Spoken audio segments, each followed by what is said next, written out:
Salut tout le monde, c'est Etienne, agri-youtubeur, et on se retrouve aujourd'hui avec Simon de chez Neoless écrit dessus. Pratique. On se retrouve parce que on avait déjà fait une vidéo ensemble il y a un mois et demi, on va dire un mois et demi à peu près, sur la mise en place d'un protocole ou de veau minéral, d'utilisation de veau minéral. Toi, tu es là pour m'aider sur le rationnement, quoi choisir, quel minéral choisir, comment je rationne. Donc on va faire un premier point si tu veux bien.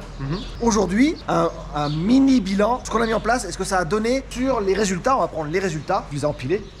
C'était ton boulot, tu les as empilés, tu me les as restitués aujourd'hui et donc on va faire un point par grande thématique. Donc on va établir combien, 3-4 thématiques on avait dit? Ouais, dans les grandes lignes, ouais. Dans les grandes lignes, c'est quoi les thématiques?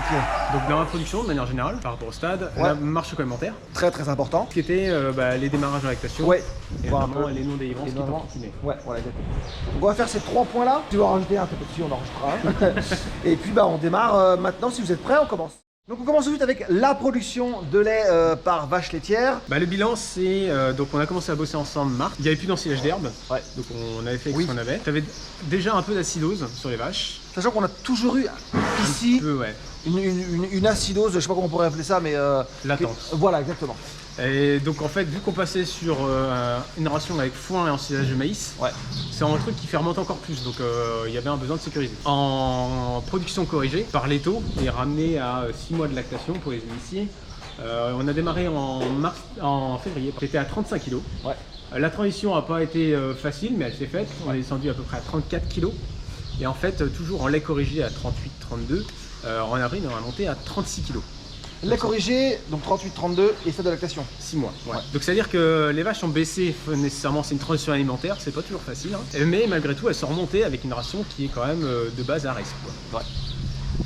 Chose importante, c'est quand même que t'as pas consommé plus de concentré à côté. On aurait pu faire plein de lait en plus, mais la condition c'était pas de l'acheter, c'est ce qu'on avait vu ensemble. Donc c'est fait surtout avec les fourrages de la ferme. Et donc en fait, grâce à ça, en les exploitant bien, on a fait des tamis. On a essayé d'améliorer beaucoup la digestion des vaches et du coup on a gagné quand même un bon kilo de lait par rapport à février. Avec une ration qui est moins facile à gérer. Donc en marche complémentaire, chose le plus intéressant, et en fait forcément c'est un petit peu baissé, on est autour d'une dizaine d'euros en février. La transition ne nous a pas aidé, mais avril on a récupéré, ce qui fait que par rapport à février on a 12 centimes de plus de marche complémentaire, avec une ration qui était pas nécessairement la plus facile à gérer. Ça c'est le point qu'on a amélioré, donc la production évidemment. La marche sur quoi alimentaire? Il y a un truc hyper important aussi, c'est que tu n'as jamais fait autant de TP. Oui, les taux. Pour les éleveurs, malgré une ration maïs, foin, colza, on est toujours à 42 de TB, donc ça c'est pas grandiloquent. Par contre on est à 37 de TP. Donc sur la paille de lait, je pense que ça s'en ressent. Ça se voit bien. Ça veut dire aussi que au niveau fonctionnement digestif et au niveau de la production, ça va quoi. On a fait une meilleure productivité sans acheter le lait. Vraiment, on a dégagé de la marge et ça se fait principalement par une meilleure exploitation des fourrages et un meilleur taux derrière quoi. Donc, on fait toujours autant de production, voire même plus. Donc voilà, vraiment le point, moi le point qui était important, c'était ce qu'on a dit tout à l'heure, c'était pas plus de concentré. Voilà, c'est ça. Et puis on a réussi à garder des taux et des taux très élevés, surtout en TP. On a réussi à garder un TP qui est très élevé, même si là il a tendance à rediminuer un petit peu. T'as des vélages qui arrivent. Voilà, c'est exactement ça. Le stade de lactation diminue parce qu'on a beaucoup de vélages qui arrivent, donc c'est logique. Mais on a gardé un TP très très élevé.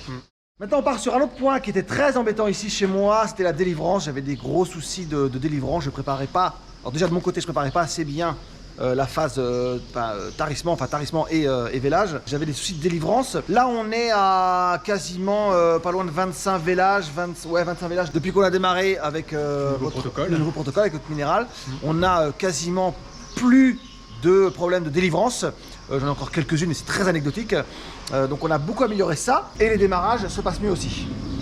Alors du coup le point c'était les non-délivrances, ça c'est écarté, c'est bon. L'autre point c'est que tu voulais faire du lait. Et le meilleur endroit pour faire du lait c'est une bonne prépa. Donc pour rappel, tu faisais les restes des vaches laitières et du foin. Oui, c'est ça. Et un minéral vache tarie. Ce qu'on avait revu c'est son entièreté, donc on avait augmenté les taux de protéines et d'énergie, on avait refait un peu différemment. Pour en fait stimuler un peu les vaches, qu'elles démarrent plus fort qu'avec l'aliment tout compris et puis du maïs et du foin toujours.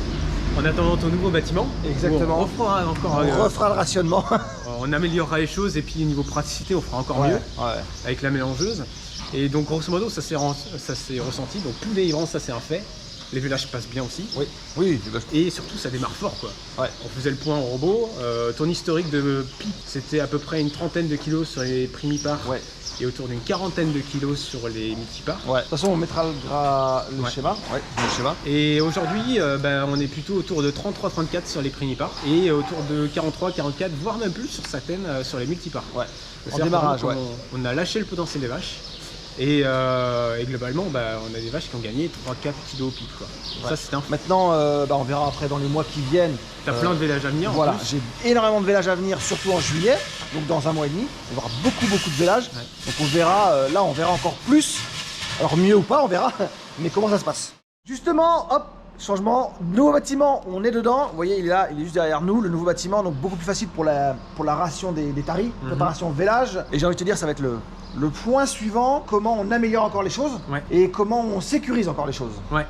Ben là, le prochain point, c'est ton sillage d'herbe. Ouais. Qui est fermenté, qu'on va démarrer, qu'on va faire surtout analyser pour savoir ce qu'il y a dedans. Ce qu'on va essayer de faire, c'est de pousser en fait la ration à l'auge en termes de couverture en production. D'accord. Ta ration aujourd'hui, elle couvre 23 kg de lait. On va essayer d'aller gagner là, parce que c'est là où on va faire du lait. On va essayer de la pousser à 25, 26, plus si on y arrive. Ouais.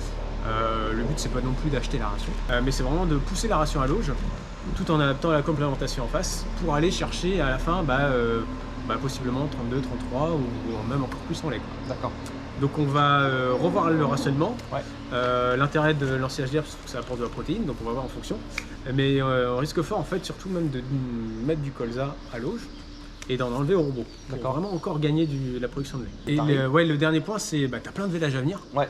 Donc en fait, on va essayer de capitaliser sur ces vaches-là, parce que c'est les vaches les plus rentables dans un élevage, les démarrages à lactation. Donc le premier point, c'est que dans l'accompagnement en démarrage à lactation, on va changer un petit peu les choses. Enfin, en tout cas, on va faire évoluer. Ouais. On va apporter un peu plus d'énergie, et puis on va faire un peu différemment au niveau de la complémentation, parce qu'aujourd'hui, tu es en orge farine. Oui. C'est pas le truc qui passe le mieux dans les vis, malheureusement. Ouais, ça déconne. Donc on va essayer de s'adapter par rapport à ça, tout en gardant tes céréales. Ouais. Et on va essayer d'apporter encore de l'énergie en démarrage à lactation. Et le prochain point ultime, qui sera plutôt fin juin, ça sera quand tout ça sera fini, ce sera de faire une mélangeuse pour tout le monde, enfin pour les taris, avec bien deux stades. Un premier stade de tarissement, où les vaches sont entre guillemets au repos, tranquilles, et puis les vaches de préparation, où là vraiment on aura du rationnement un peu plus évolué. Aujourd'hui on fait un peu un compromis parce que tu as un seul lot à gérer, ça marche déjà très bien, mais ça peut encore plus marcher en faisant ça. En gérant deux lots, et avec le nouveau bâtiment, là c'est pas possible avec le vieux bâtiment, avec le nouveau bâtiment ça sera beaucoup plus, ça sera plus facile et plus possible. Et tout en faisant qu'une seule mélangeuse, qu'on fera potentiellement même tous les 2 ou 3 jours, donc la charge de travail ne sera pas forcément augmentée. Ok. Parfait. Conclusion, comme je vous le disais, tout ce protocole qu'on met en place, derrière il faut qu'on arrive à le sécuriser, déjà en mesurant, on l'a fait aujourd'hui déjà, en mesurant le gain, c'est quand même aussi un petit peu l'intérêt. Voilà, le gain, combien ça me coûte en plus par rapport au protocole que j'avais avant. Donc évidemment, parce que tous ces produits-là, le nouveau minéral, le nouveau protocole, évidemment, je paye, hein, vous inquiétez pas, c'est moi qui fais le chèque à la fin. Donc il faut que ça soit quand même rentable, ce qu'on appelle le sérénité garantie de chez Néolait. Mais tout ça, je vous l'expliquerai dans la prochaine vidéo. Merci beaucoup Simon. De rien. Likez, partagez, n'hésitez pas si vous avez des questions. Et puis je vous dis à la prochaine pour une autre vidéo. Salut!